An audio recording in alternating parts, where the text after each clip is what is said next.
వైసీపీకి ఈ మహిళా నేత దొరకడం ఒక అదృష్టం అని చెప్తానండి నేను. వైఎస్ఆర్సీపీకి ఆవిడ దొరకడం ఒక అదృష్టం అని చెప్తాను నేను. ఎందుకంటే మహిళా నేతల్లో చాలామంది వైఎస్ఆర్సీపీలో చాలా సైలెంట్ అయిపోయారు.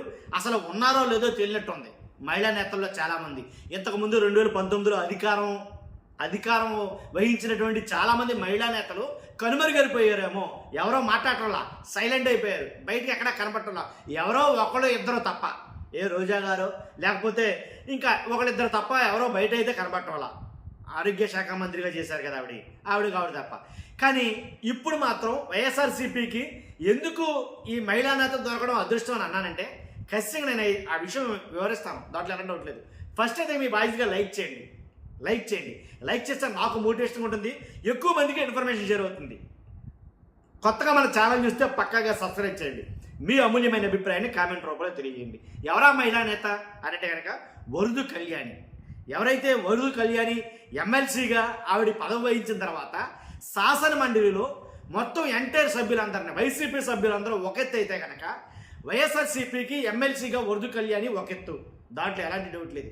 ఎంటైర్ మొత్తం వైఎస్ఆర్సీపీ సభ్యులందరినీ ఒంటి చేత్తో గెలిపిస్తుందని చెప్పాలా. ఎందుకంటే తన వాగ్దాటి పట్టుమతోటి అవతల అధికార పక్షం కూటమి ఎమ్మెల్సీలు ఎంతమంది ఉన్నప్పటికీ వాళ్ళ సంఖ్యాబలం తక్కువైనా ఎక్కువైనా, వాళ్ళ మాటలు ఎక్కువైనా కానీ మాటలతోటి దాడి చేయడంలో దాంట్లో వెనకడిగే వేయలేదు వరదు కళ్యాణి చెప్పాలి. నిజంగా ఆవిడ మాట్లాడే తీరు కానీ, ఆవిడ మాట్లాడే ఏదైతే అంశం గురించి మాట్లాడుతుందో దాని మీద ఉండే సబ్జెక్టు లేదా అవగాహన కానీ అన్నింటిలో మాత్రం ఆరితేరిన ఒక ఉపన్యాసం అయితే కనుక ఇవ్వగలుగుతుంది. ప్రతి అంశాన్ని కూలంకషంగా చర్చించగలుగుతుంది.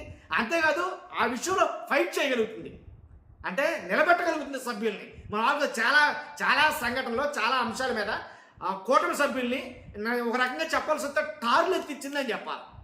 ఇప్పుడు ఎలా అంటే హోమ్ మినిస్టర్ గారు మాట్లాడినా, నారా లోకేష్ గారు మాట్లాడినా, కూటమి ఎమ్మెల్సీలు ఎవరు మాట్లాడినా సరే వాళ్ళందరికీ తగిన జవాబు అయితే ఇస్తుంది. అంతే రకంగా ఇరకాటంలో పెట్టే ప్రశ్నలు అయితే కనుక అడిగింది.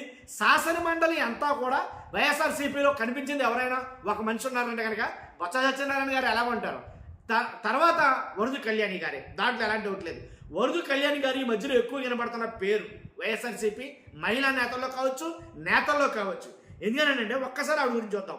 58 మంది సభ్యులు ఉంటే కనుక తనలో మ్యాక్సిమం 58లో తను అక్కడో అని గుర్తింపు అయితే తెచ్చుకుంది, దాంట్లో ఎలాంటి డౌట్ లేదు.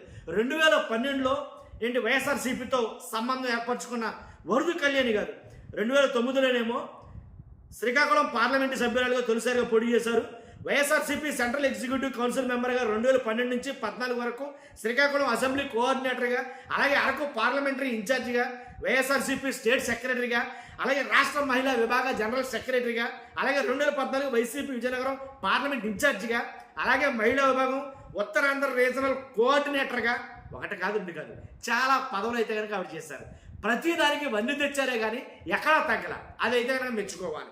అనకాపల్లి పార్లమెంట్ కోఆర్డినేటర్గా 2017 నుంచి 19 వరకు అనకాపల్లి పార్లమెంటరీ ఎలక్షన్ ఇన్ఛార్జిగా ఉండడం, అలాగే రీసెంట్గా ఎమ్మెల్సీగా చూస్తున్నాం మనం.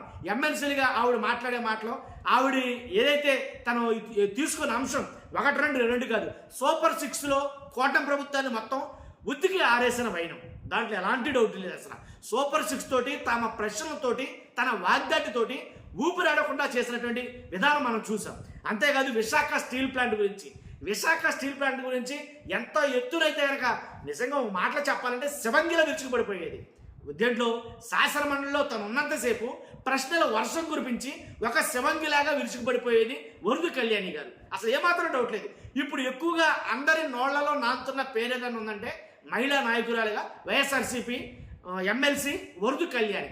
ఈ మాట చెప్పడంలో ఏమాత్రం అతిశక్తి లేదు, వాస్తవం ఇది. చాలామంది ఉన్నారుగా మరి, అంటే చెప్పారు కదా, ఎప్పుడైతే శాసన మండలి పేరు గుర్తొస్తే ఖచ్చితంగా వైఎస్ఆర్సీపీ తరపున బొత్స సత్యనారాయణ గారు నటించితే ఇటు వరదు కళ్యాణి గారు మాత్రం కనపడతారు, దాంట్లో ఎలాంటి డౌట్ లేదు. కాబట్టి అలాగే ప్రెస్ మీట్లో ఏదైనా జగన్ గారి విషయంలో ఏదైనా ఎవరైనా ఏమన్నా అన్నా కానీ దానికి రీకౌంటర్గా వెంటనే ప్రెస్ మీట్లు పెట్టడం, ప్రెస్ మీట్లో కూడా తన వాగ్దాటి పట్టుమతోటి ఎక్కడ తగ్గకపోవడం, ఎక్కడ ఎలా మాట్లాడాలో ఎంతవరకు మాట్లాడాలో అంతవరకే మాట్లాడటం.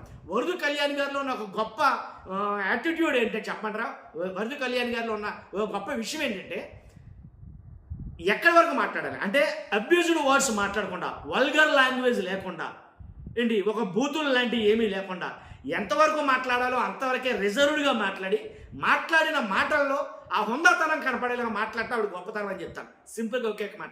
కాబట్టే నేను అన్నాను ఫస్ట్లో ఏమని, వరదు కళ్యాణి గారు వైఎస్ఆర్సీపీకి దొరికిన ఒక అదృష్టం అని అయితే కనుక ఆ మాటలో ఎలాంటి డౌట్ లేదు.